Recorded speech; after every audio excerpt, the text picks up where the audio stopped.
Shalom, selamat pagi Bapak Ibu Saudara-saudara yang kasih dalam Tuhan.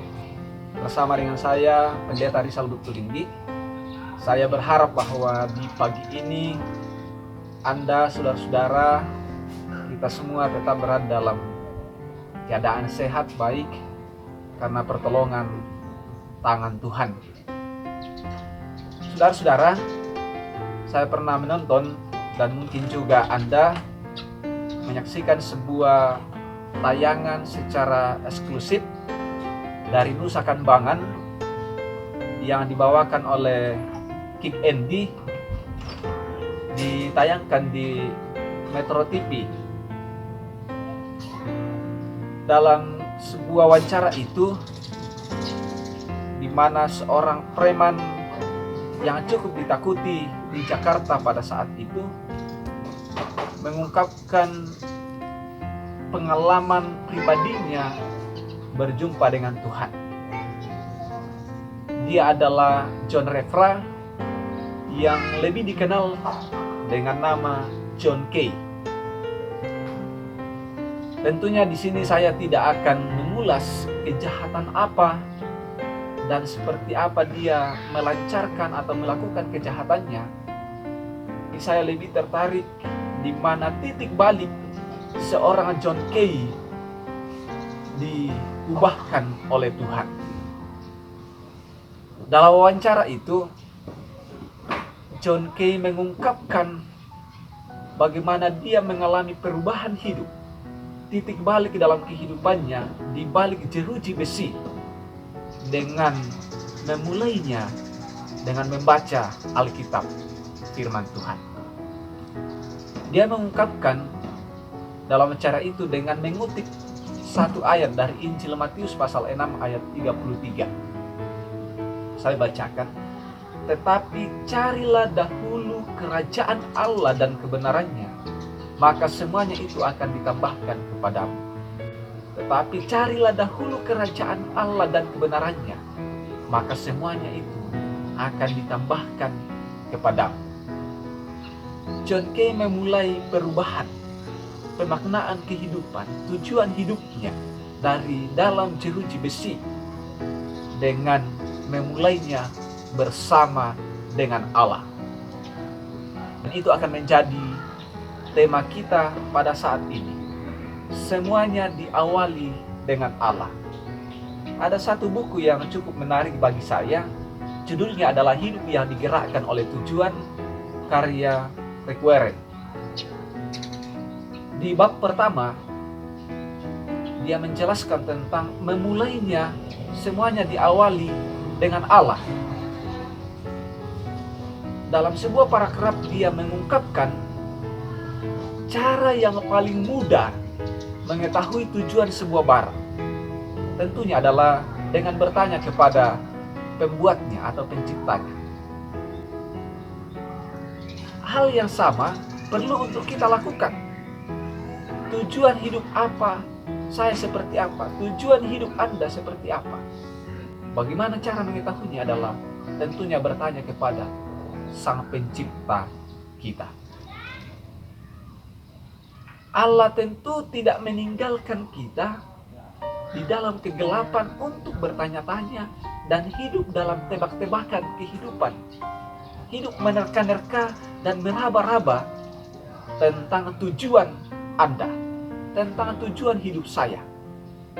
Dengan jelas, Dia telah menyatakan tujuannya untuk kehidupan Anda dan saya, tentunya di dalam Alkitab. 3 hal paling tidak telah ditetapkan oleh Allah tentang tujuan hidup Anda dan saya. Pertama, mengapa kita hidup? Seperti apa kita hidup? Dari mana kita hidup? Dan siapa yang memberi kehidupan? Pertanyaan ini saya kira sangat penting dan mendasar sehubungan dengan tujuan Anda hidup dan tujuan saya hidup. Mengapa kita hidup? Dari mana kita hidup? Alkitab memberi jawab bahwa Anda, saudara dan saya adalah gambar dan rupa Allah. Kejadian pasal 1. Bahwa Allah menciptakan kita menurut gambar dan rupanya. Mengenali diri adalah hal yang paling penting dalam kehidupan kita. Siapa saya? Siapa Anda? Bahwa Alkitab menjelaskan Anda dan saya adalah gambar dan rupa Allah. Diciptakan oleh Allah menurut gambar dan rupanya. Mazmur 8 ayat 6 menjelaskan, siapakah manusia sehingga engkau mengindahkannya? Namun engkau menciptakannya hampir sama dengan Allah. Ingat, hampir sama dengan Allah. Manusia, Anda dan saya, bukan Allah. Tapi kita diciptakan oleh Allah hampir sama dengan Allah. Dengan demikian, kalau kita bertanya tentang kehidupan, tujuan kehidupan Anda dan saya, maka tentunya kita akan sadar. Pertama, bahwa kita adalah gambar dan rupa Allah. Kita telah diciptakan oleh Allah menurut gambarnya dan hampir sama dengan Allah. Oleh sebab itu, Anda jangan pernah merendahkan diri Anda. Jangan tidak menghargai diri Anda. Jangan meremehkan diri Anda. Atau jangan mengutuki diri Anda. Karena Allah telah membentuk kita dengan segala keunikannya. Karena Allah telah membentuk dan menciptakan Anda dan saya menurut gambar dan rupanya dan hampir sama dengan Allah. Bukankah itu luar biasa? Yang kedua, Bapak Ibu Saudara-saudara yang kasih dalam Tuhan, bagaimana menjalani kehidupan atau untuk apa kita hidup? Alkitab memberi jawab bahwa kehidupan kita, kehidupan Anda adalah kehidupan yang harus memuliakan Tuhan. Dengan cara apa? Tentunya dengan berjalan dalam panduan firman Tuhan, firman Allah yang telah menciptakan kita.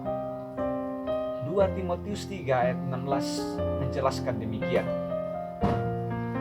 Segala tulisan yang diilhamkan oleh Allah memang bermanfaat untuk mengajar, untuk menyatakan kesalahan, untuk memperbaiki kelakuan, dan untuk mendidik orang dalam kebenaran. Segala tulisan yang diilhamkan Allah memang bermanfaat untuk mengajar. Firman Allah untuk mengajar, menyatakan kesalahan, memperbaiki kelakuan, dan mendidik orang pada kebenaran. Jika dengan tuntunan firman Tuhan, teguran firman Tuhan, kita sadar akan kesalahan kita dan mau memperbaiki diri, memperbaiki kelakuan, mau dididik untuk hidup benar dalam pemandangan Allah, itu adalah hidup yang memuliakan Tuhan. Itu bagian dari tujuan hidup, memuliakan Tuhan. Mazmur 1 ayat 2 dan 3 menjelaskan bahwa orang yang mencintai Taurat Tuhan, merenungkannya siang dan malam, dia seperti pohon yang ditanam di tepi aliran air, yang selalu berbuah pada musimnya dan tidak layu daunnya. Apa saja yang diperbuatnya berhasil. Sekali lagi, tentunya apa yang diperbuatnya berhasil dalam kacamata Allah. Matius 6 ayat 33 yang menjadi ayat kutipan John Kay. Carilah dahulu kerajaan Allah dan kebenarannya, maka semuanya akan ditambahkan kepadamu. Bahwa kehidupan yang memuliakan Tuhan adalah kehidupan yang selalu mencari kerajaan Allah, mendahulukan kerajaan Allah dan kebenarannya, mencari kebenaran Allah, bertindak di atas kebenaran Allah, dan tentunya lewat Alkitab. Yang ketiga, saudara-saudara, seperti apa masa depan Anda? Seperti apa masa depan saya? Masa depan Anda adalah masa depan yang telah dirancang Allah, yaitu hidup dalam kekekalan bersama dengan Tuhan. Bahwa Anda dirancang oleh Allah untuk hidup kekal. Alkitab menjelaskan Yohanes 3 ayat 16.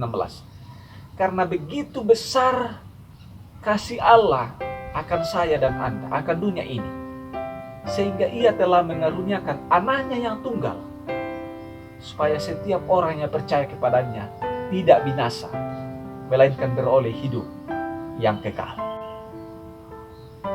Anda dirancang untuk hidup yang kekal.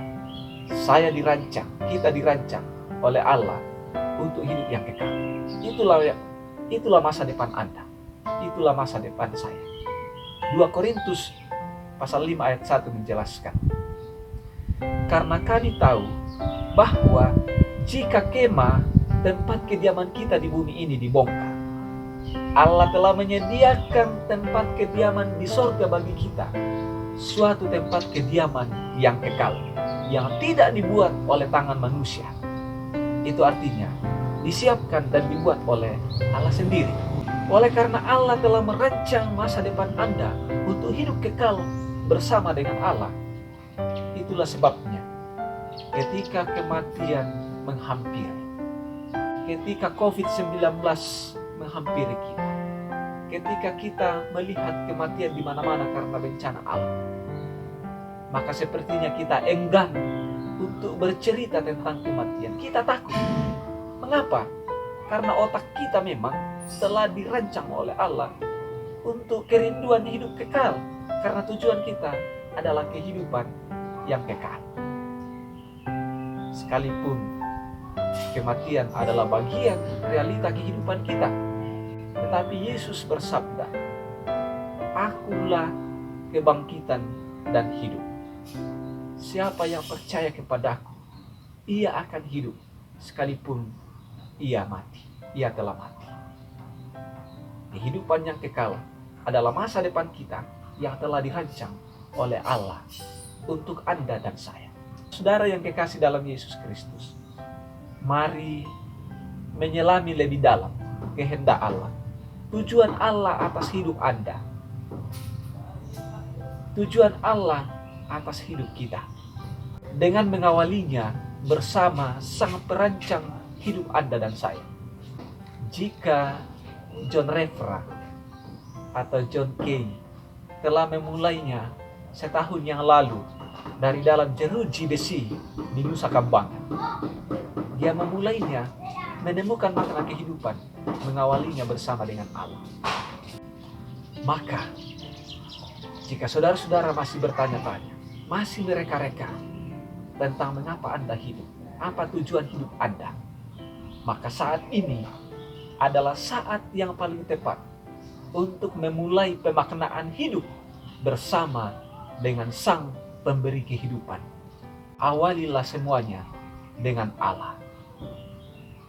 Selamat pagi, selamat beraktivitas, salam sehat, Tuhan memberkati. Amin.